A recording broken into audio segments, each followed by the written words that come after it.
আসসালামু আলাইকুম। জনপদের খবরে আমন্ত্রণ জানাচ্ছি আমি আনিকা জাহিন। এখনকার এই সংবাদ আয়োজন একই সঙ্গে চ্যানেলের ইউটিউব চ্যানেল এবং চ্যানেলের ওটিটি প্ল্যাটফর্ম আইস্ক্রিনে লাইভ স্ট্রিম হচ্ছে। প্রিয়জনের সঙ্গে ঈদ উদযাপনে দক্ষিণাঞ্চলে যাচ্ছেন লাখো মানুষ। শেষ মুহূর্তে যাতায়াতে যুক্ত হয়েছে বাস ও লঞ্চ সহ কয়েক হাজার পরিবহন। ঈদের ছুটিতে পরিবহন সহ সার্বিক নিরাপত্তায় পর্যাপ্ত ব্যবস্থা নেওয়ার কথা জানিয়েছেন সংশ্লিষ্টরা। আরিফুর রহমানের ভিডিওচিত্র ও সাইদ পান্থর তথ্য নিয়ে রাজীব আহমেদের রিপোর্ট।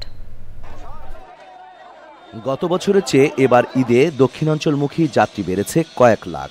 ঈদের আগ মুহূর্তে ওই অঞ্চলে বেড়েছে পরিবহন চলাচল। পদ্মা সেতু রুটে বাস ব্যবসায়ীদের মুখে হাসি ফুটেছে, তবে লঞ্চ ব্যবসায়ীদের কপালে চিন্তার ভাঁজ। দীর্ঘ ছুটির ঈদ আনন্দ পরিপূর্ণ করতে পরিবহন সহ সার্বিক নিরাপত্তায় প্রশাসন সজাগ থাকবে বলে প্রত্যাশা পরিবহন সংশ্লিষ্টদের।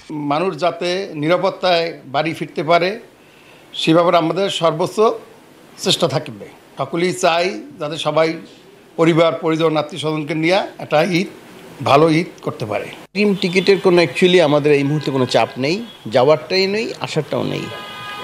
একটা জিনিস হচ্ছে যে অ্যাকচুয়ালি লঞ্চে যারা আসে স্বাভাবিকভাবে সদরঘাটের কেন্দ্রিক আশেপাশের লোকজনগুলি আসে। ঈদ যাত্রায় ফিটনেসবিহীন কোনো বাস চলতে পারবে না বলে হুঁশিয়ারি দিয়েছে বিআরটিএ। ঈদে ঘরমুখ মানুষের যাত্রা নিরাপদ নিশ্চিন্ত করার লক্ষ্যে সাথে সাথে আমাদের যে আপনি যেটা বললেন ফিটনেসবিহীন কিংবা রং চটা যায় লক্ষ্য মার্কা গাড়ি যাতে চলাচল করতে না পারে, রং করে নতুন করে যাতে না আসতে পারে, সেজন্য আমরা পুলিশি অভিযান সহ মোবাইল কোর্ট পরিচালনা করব। লঞ্চ ও বাস যাত্রীদের নিরাপত্তায় সব ধরনের ব্যবস্থা নেওয়ার কথা জানিয়েছে পুলিশ প্রশাসন। সবগুলো মিলে আমরা এখন পর্যন্ত কোনো সমস্যা হয়নি, আমি আশা করছি বাকি দিনগুলো সমস্যা হবে না। এছাড়াও আমাদের আরেকটা এখানে বরিশালের আছে যেটা হলো লঞ্চ ঘাট।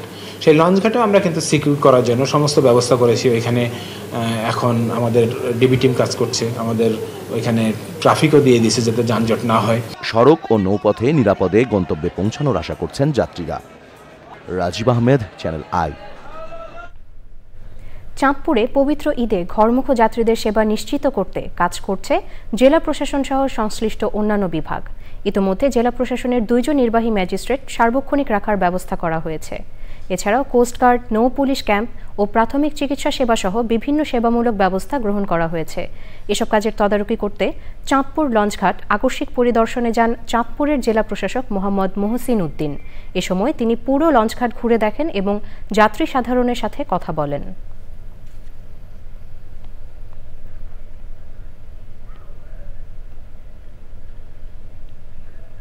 আমরা আসলে এই লঞ্চঘাটটাকে আমরা চেষ্টা করছি অন্য বছরের তুলনায় আমাদের যাত্রীরা যাতে নিরাপত্তা বলতে এখানে তাদের সম্পদ খোয়া যেতে পারে এটার ব্যাপারেও যেরকম আমরা রেখেছি, আবার যাত্রী যাতে হয়রানি না হতে পারে সেই জন্য এই সিকিউরিটিটা দেওয়ার জন্য আমরা এখানে পর্যাপ্ত ফোর্স আমরা মোতায়েন করেছি। ঈদ আনন্দ ভাগাভাগি করে নিতে দিনাজপুরে গরিব অসহায় মানুষের মাঝে খাদ্য সামগ্রী বিতরণ করেছে স্বেচ্ছাসেবী সংগঠন ট্রাই ফাউন্ডেশন। চাল, ডাল, সেমাই, চিনি, গুঁড়া দুধ, লবণ, আলু সহ নিত্যপণ্য খাদ্য সামগ্রী পেয়ে খুশি এসব মানুষ। প্রতি ঈদে খাদ্য সামগ্রী বিতরণের এই মহতী উদ্যোগের প্রশংসা করেছেন বিশিষ্ট জনেরা। শাহ আলম শাহির তথ্য ও ভিডিওচিত্রে আলমুকসিদের রিপোর্ট। সুবিধাবঞ্চিত মানুষগুলোর সাথে ঈদ আনন্দ ভাগাভাগি করে নিতে ট্রাই ফাউন্ডেশন বিভিন্ন জেলার পাশাপাশি প্রতিবারের মতো এবারও দিনাজপুরে খাদ্য সামগ্রী বিতরণ করেছে। নিত্যপণ্য ও খাদ্য সামগ্রীর প্যাকেট তুলে দেওয়া হয় অসহায় মানুষের হাতে। এসব পেয়ে খুশি তারা। ঈদে চাল, ডাল, চিনি, লবণ, সেমাই দিয়ে সাহায্য করার জন্য অসংখ্য ধন্যবাদ। সবকিছু আমরা পাইলাম, আমরা আনন্দভাবে ঈদ করবো। ভালো যাবে, আল্লাহ আপনাদের ভালো রাখুন। এই রমজান মাসে আমাকে ঈদের উপলক্ষে এই উপদান করেছে, আমার কাছে লাখ লাখ শুকরিয়া। এবার প্রথম পাইছি, ঈদটা ভালো কাটিয়ে। ট্রাই ফাউন্ডেশন থেকে যতটুকু সহায়তা পাইলাম, লবণ, চাল, ডাল সবাই আমরা ঈদে ভাগাভাগি এই আনন্দে। সবাই মানুষের জন্য আপনি সুবিধা করছেন, আপনার ভালো হবে। এতে আরো যেন আগামীতে সবাই উপস্থিত দিতে পারে, আপনারা দোয়া রাখেন। ট্রাই ফাউন্ডেশনের মহতী উদ্যোগকে সাধুবাদ জানিয়েছে বিশিষ্ট জনেরা। তাদের এই ঈদ উপলক্ষে আজকে যে ঈদের সামগ্রী বিতরণ করা হচ্ছে, আমার বিশ্বাস যে ট্রাই ফাউন্ডেশন এই কর্মধারা অব্যাহত রাখবে। ট্রাই ফাউন্ডেশন কর্তৃক আয়োজিত আজকের এই মহতী অনুষ্ঠানে আমি ধন্যবাদ জানাচ্ছি ট্রাই ফাউন্ডেশন কর্তৃপক্ষকে। এবং আজকে আমাদের সব থেকে বড় সার্থকতা আপনারা সবাই যারা এখানে উপস্থিত হয়েছেন, এই ফাউন্ডেশনের উদ্যোগে এই ঈদের যে আনন্দটাকে ভাগ করে নেওয়ার যে সুযোগ দিয়েছেন আমাদেরকে, এই জন্য আপনাদের সবাইকে ধন্যবাদ। ঈদ আনন্দ ভাগাভাগি করে নিতে সুবিধাবঞ্চিত মানুষের পাশে দাঁড়ানোয় ট্রাই ফাউন্ডেশনকে ধন্যবাদ জানিয়ে সন্তোষ প্রকাশ করেছে মিডিয়া ব্যক্তিত্বরা।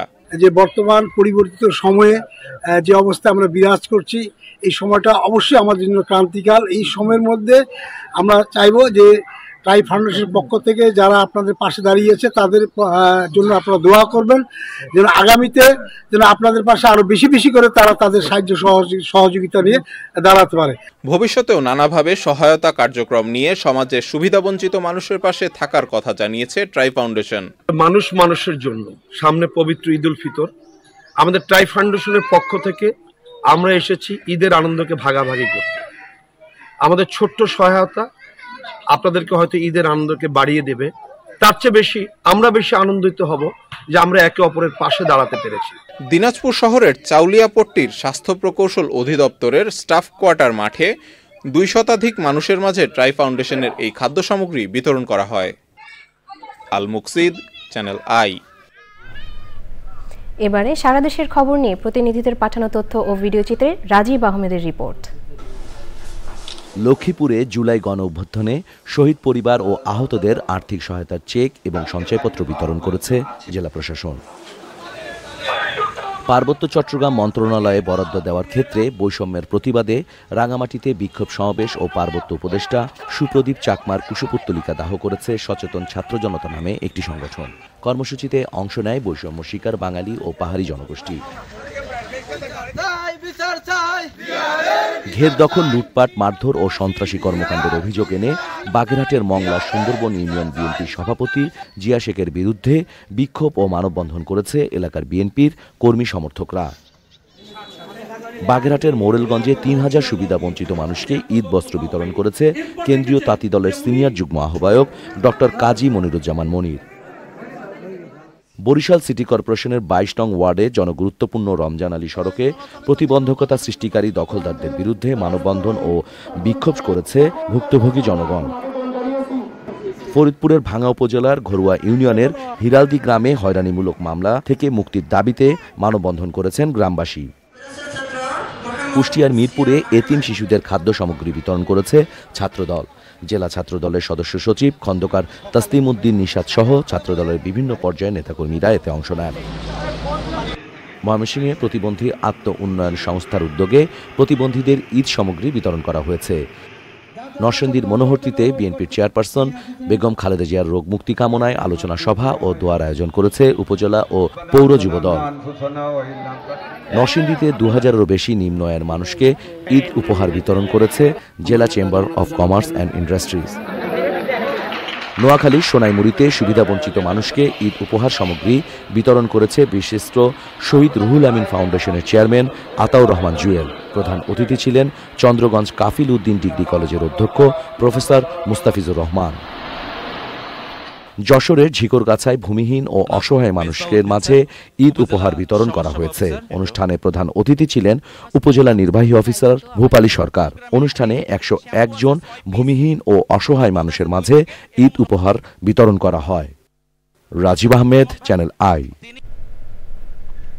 নোয়াখালীর হাতিয়ায় মেঘনা নদীর ভাঙন রোধ কাজে দুর্নীতির অভিযোগ উঠেছে। ঠিকাদারের বিরুদ্ধে জিও ব্যাগে নিম্নমানের বালি, কাজে ধীরগতি সহ নানা অনিয়মের অভিযোগ করেছেন স্থানীয়রা। এতে বর্ষায় তীব্র নদী ভাঙনের শঙ্কায় নদীপাড়ের মানুষ। অভিযোগের সত্যতা স্বীকার করে নিম্নমানের বালি অপসারণের কথা বলছে পানি উন্নয়ন বোর্ড। আলাউদ্দিন শিবলুর তথ্য ও ভিডিও চিত্রে মোশাহিদ রনির রিপোর্ট। 2024 সালে 378 কোটি টাকা ব্যয়ে নোয়াখালীর হাতিয়ার নলেরচর এলাকায় জিও ব্যাগ দিয়ে শুরু হয় নদী ভাঙন প্রতিরোধের কাজ। শুরুতে কর্মতৎপরতা স্বাভাবিক থাকলেও ধীরে ধীরে কমতে থাকে কাজের গতি। প্রকল্পের 2 ঠিকাদারি প্রতিষ্ঠানের দ্বন্দ্বে কাজে অনিয়ম ও দুর্নীতি শুরু হয় বলে অভিযোগ স্থানীয়দের। বস্তা যেগুলো দেওয়ার কথা এই বস্তাগুলো দিচ্ছে না ওরা। দেখেন বস্তাগুলো পাতলা পাতলা, আর এই যে ফাঁক ফাঁক করে দিচ্ছে এখন বস্তাই নাই। কিছু ক্ষমতাশীল লোকেরা প্যাকেজ নেওয়ার কারণে বালিগুলো 2 নাম্বার দিতে, যেমন পাউডার বালু দিতেছে, মাটি বালু। বস্তা ঠিক মতো ফালাতেছে না, যেইলা ফালাচ্ছে এইলা ফালাতেছে না। অতি দ্রুত যাতে কাজের গতি আরো বাড়ে এবং এটাই আপনাদের কাছে দাবি করছি। তবে পানি উন্নয়ন বোর্ডের নির্দেশনা অনুযায়ী কাজ হচ্ছে বলে দাবি ঠিকাদার প্রতিষ্ঠানের। পানি উন্নয়ন বোর্ড চেক করে, এখানে আমাদের কোনো কিছু করারই থাকে না। আমরা ধরেন একটা মাল অর্ডার দিয়ে আনাইলে ওই মালটা যদি সঠিক না ওরা রিজেক্ট করে আবার ফেরত চলে যায়। তো এখানে আমাদের হাতে কিছু নাই, এটা কর্তৃপক্ষ নিজেরাই তত্ত্বাবধান করে। দুর্নীতি ও অনিয়ম রোধে নিবিড়ভাবে পর্যবেক্ষণ করা হচ্ছে বলে জানিয়েছে পানি উন্নয়ন বোর্ড। বিভিন্ন সময়ে কিছু চিকন বালি আসলেও সেগুলো আমরা ফেরত পাঠিয়েছিলাম, সেগুলো আমাদের এলাও করার সুযোগ নেই। যে ওদের গতি আপনারা যেরকম বলছেন যে স্লো, আসলে কিছু মাস আগেও কিন্তু এরকম কিছুটা স্লো ছিল। আমরা এই জন্য বারবার ওনাদেরকে তাগাদাপত্র দিয়েছিলাম। হাতিয়ার নলের চর এলাকায় 4.9 কিলোমিটার নদীর তীর ভাঙন রোধের কাজ চলমান। কাজের গুণগত মান রক্ষায় সরকারের হস্তক্ষেপের দাবি নদী তীরের বাসিন্দাদের। মোশাহিদ রনি, প্রকৃতি ও জীবন ডেস্ক, চ্যানেল আই। দর্শক, জনপদের খবর আজকের মতো এ পর্যন্তই। একটু পর কৃষি সংবাদ দেখার আমন্ত্রণ জানিয়ে শেষ করছি। ধন্যবাদ সবাইকে।